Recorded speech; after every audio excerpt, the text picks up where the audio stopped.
Hi, I'm Phil Shade. My name's Alexa. We're in West Garfield Park in Chicago at the 1733 studio.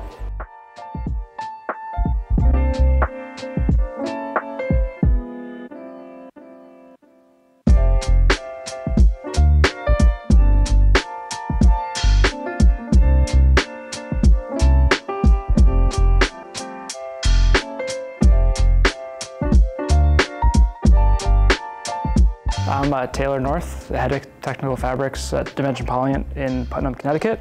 We're here today at 1733 with Phil and Alexa. We have some pretty cool new fabrics for them to try out and see what they create with it. Good for something structured, adding stability. I like the double patterns of it. Sure, that it's grid. that big, wide diamond grid. That's cool. Yeah, that's nice. I want to cinch it up on the top of a pocket or something if we get like an arm. Oh, totally. Or something.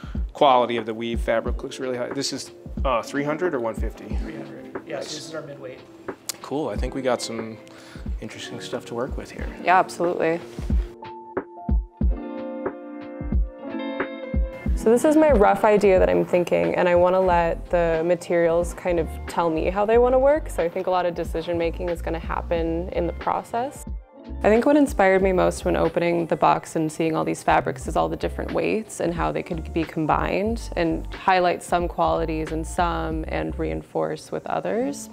So I think what I want to do is make a tote bag out of this more translucent, a little bit less stiff fabric and kind of build a shell for it out of this mid-weight.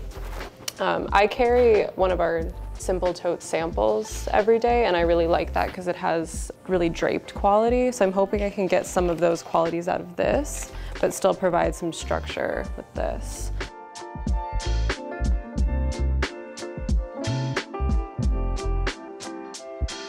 I'm going to do a little talking and a little sketching, I think. The general shape of the bag I'll have to figure out and fit together, but it's going to be 5 panels. I know how to fit 5 panels together, and I know the shape in my mind that I want to create, and I know how the sort of top closure is going to do. I'm going to bring that over for my daily tote, which is a hem with a zipper that sort of extends beyond the full width. But the thing I really want to try out with the Project 85 is these exterior pockets and running a continuous shock cord through 3 of them. But I don't want to use grommets to get in and out of the shock cord hems. I want to just finish the fabric off, so I'm going to do a little experimenting.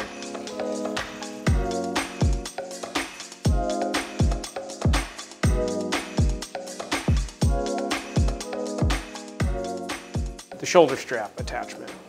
I want to run it off of the side panels, and I kind of want to run it at a diagonal, so it's sort of pulling the bag up towards you in an ergonomic way. It's going to come out of the seam like that. So this is the full tote body from the inside here, and there's extra room up here to accommodate for the hems later. And I'm gonna sew these side seams first, and then these, once the side seams are sewn, will get stitched down to here. So creating a tote body with as few seams as possible, just to leave the fabric unobstructed.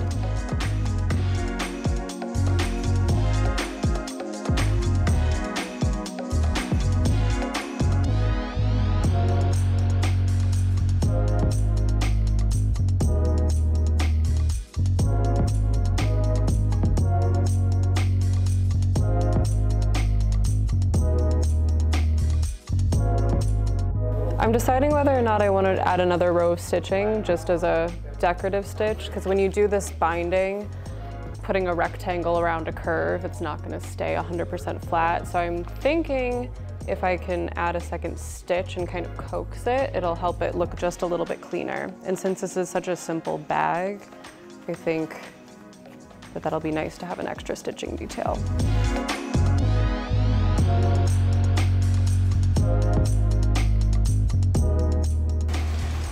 Another common 1733 design trope is handles.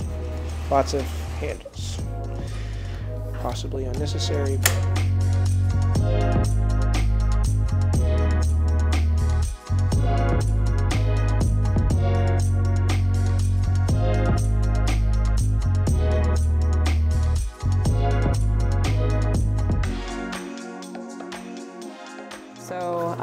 attaching the front strap that'll close the bag to the bottom.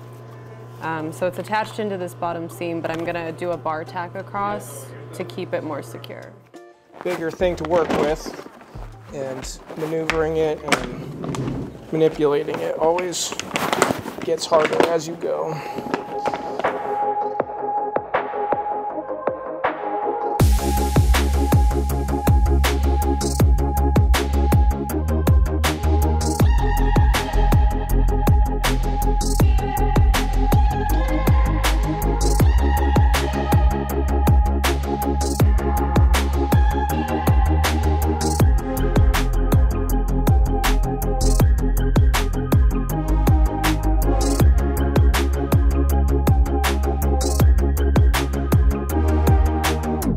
Bag I made today. It's a tote within a sort of shell, and the inner layer only connects at the base.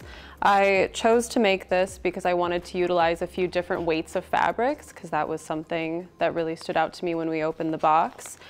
Some challenges that I faced when making this was really just making decisions on the spot, and the nature of making this in one day from idea to final product is troubleshooting as you go.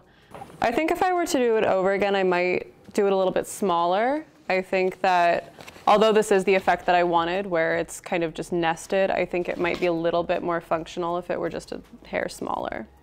I made a kind of messenger tote helmet bag hybrid. I used the kite surf fabric as the main body for the sort of unique texture and color it's bringing. I made these exterior cinch pockets, sort of that run off the same shock cord array, with 4 different adjustment points of the Project 85, really lightweight but strong ultra PE material that's really nice to work with and shows the color of the blue through it. I then used some of this structural sailcloth material in place of foam on the back, which I think is a nice application. Some of the challenges, definitely making things on the fly. Marking this kite surf material doesn't take our normal chalk markers, so there's a fair bit of Sharpie on this bag.